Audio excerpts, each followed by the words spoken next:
မနေ့ဖန်ကြရင်တော့စောစောထားပြီးလက်ကြီးကန်းလောက်တော့မယ်စားအုပ်ဖတ်တော့မယ်လို့တွေးထားပြီးတကယ်တမ်းမနှက်ရောက်တော့မထဖြစ်ခဲ့တဲ့ရက်တွေ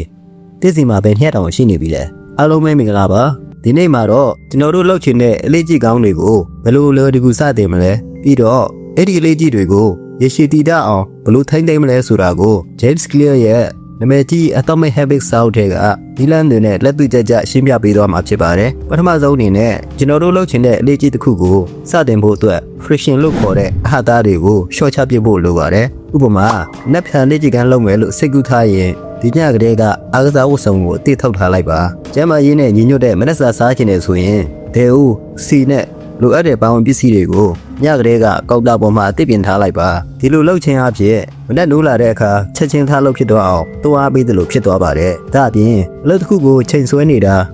2မိနစ်စီးပြင်းကိုတောင်းနိုင်ပါတယ်တင်တိဆောက်ခြင်းတဲ့လေးကြည့်ကိုအသေးငယ်ဆုံး2မိနစ်စာလုပ်ငန်းစဉ်လေးအဖြစ်ပြောင်းလဲလိုက်ပါ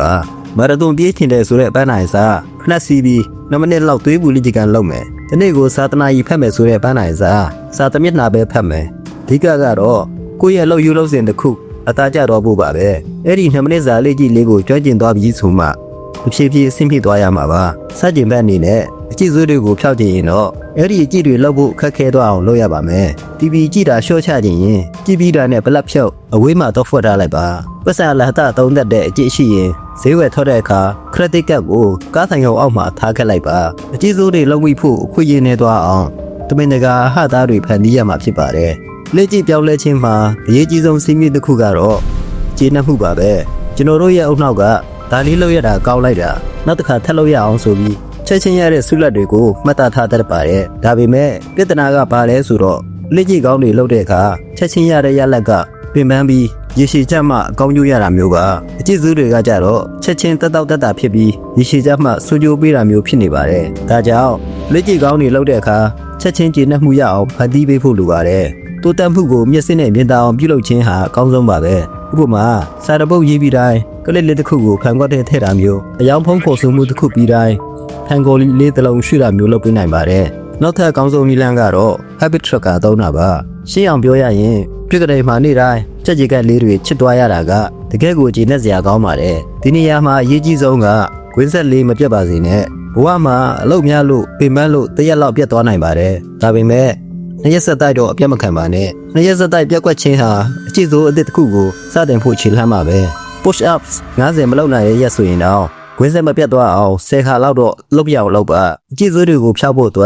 ်နောက်တစ်နည်းကတော့ habit contrast အလေးကြီးဆိုင်ရာကတိကိုလုပ်တာပါဥပမာငါလေးကြီးကန်းလုပ်ဖို့ပြက်ကွက်တဲ့ရက်တိုင်းနေ့ကိုပတ်စံ1000ပေးမယ်ဆိုပြီးကိုယ့်ရဲ့အသိမိတ်ဆွေတယောက်ယောက်ကိုကတိပေးထားလိုက်ပါငွေကြေးဆုံးရှုံးရမယ့်အပြင်ကိုယ်စကားကိုမတည်တဲ့အတွက်လေးစားမှုကဆုံးရှုံးရမယ့်အခြေအနေမျိုးဖန်တီးထားရင်အကျင့်စိုးတွေလောက်မိဖို့ဝန်လေးသွားပါလိမ့်မယ်။စာအုပ်ဖတ်ရုံတက်နဲ့တော့ဘဝကပြောင်းလဲမသွားပါဘူး။လက်တွေ့သုံးချဖို့လိုပါတယ်။ဒါကြောင့်ဒီစာအုပ်ကိုသုံးပြီးကျွန်တော်ရဲ့လေ့ကျင့်တွေကိုဘယ်လိုတည်ဆောက်ခဲ့လဲဆိုတာမျှဝေပေးချင်ပါတယ်။ကျွန်တော်တည်ဆောက်ခြင်းတဲ့အကြည့်ကောင်းကလက်ကြည့်ကန်းပုံမှန်လုပ်ဖို့နဲ့စာဖတ်ဖို့ဖြစ်ပြီးဖြောက်ခြင်းတဲ့အကြည့်စိုးကတော့ social media အုံလုံးနဲ့ကြည့်ပါလက်ကြည့်ကန်းလောက်တာနဲ့ပတ်သက်ပြီးတော့မနေ့6နာရီအခန်းမှာလက်ကြည့်ကန်းလုပ်မယ်လို့သတ်မှတ်တယ်။အလေးတုံးတွေကိုဗီဒီယိုထဲကထုတ်ပြီးအခန်းမှာအသိထားတယ်။ကျမ်းမာရေးနဲ့ညီညွတ်တဲ့ခန္ဓာကိုယ်ပုံတွေကိုအိမ်မှာကတ်ထားတယ်။လက်ကြည့်ကန်းလုပ်ရင်ကျွန်တော်အကြိုက်ဆုံး podcast တွေကိုနားထောင်တယ်။လက်ကြည့်ကန်းလုပ်ရမှာပါလားလို့မတွေးပဲငါခန္ဓာကိုယ်ကျန်းမာလာဖို့ခွင့်ရရပြီလို့စိတ်ကိုပြောင်းလဲတယ်။2မိနစ်စီးမြင့်ကိုသုံးပြီးအားကစားဝတ်စုံဖို့အကျော်လျှော့ရုံပဲစမယ်လို့တွေးထားတယ်။ညကလေးက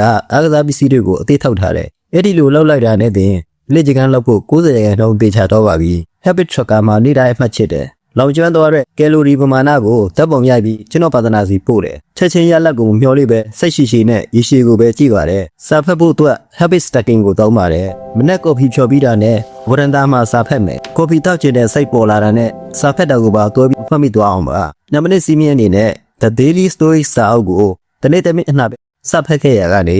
နောက်ပိုင်းမိနစ်90လောက်ထိဖတ်နိုင်လာပါတယ် social media ရှော့ချဖို့အတွက်ဖုန်းတွေက app တော်တော်များများကိုဖျက်ပစ်ပြီးဖုန်းကိုပြင်းစရာကောင်းအောင်လုပ်ပစ်လိုက်တယ်။ Social media ပေါ်မှာအချိန်ဖြုံးနေတာလူပြင်းတွေရဲ့အလုပ်ငါကအသုံးချခံ consumer မဟုတ်ဘူး။ဖန်တီးသူ producer ပဲလုပ်မယ်လို့ကို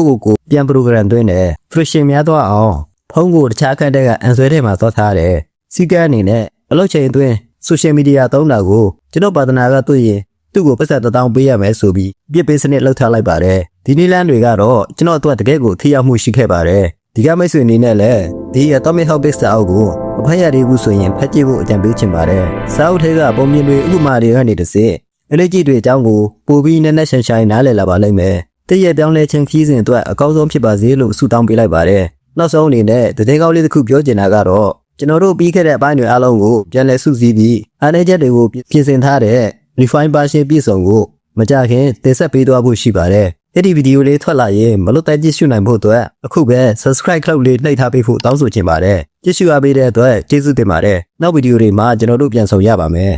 I love you all ပါ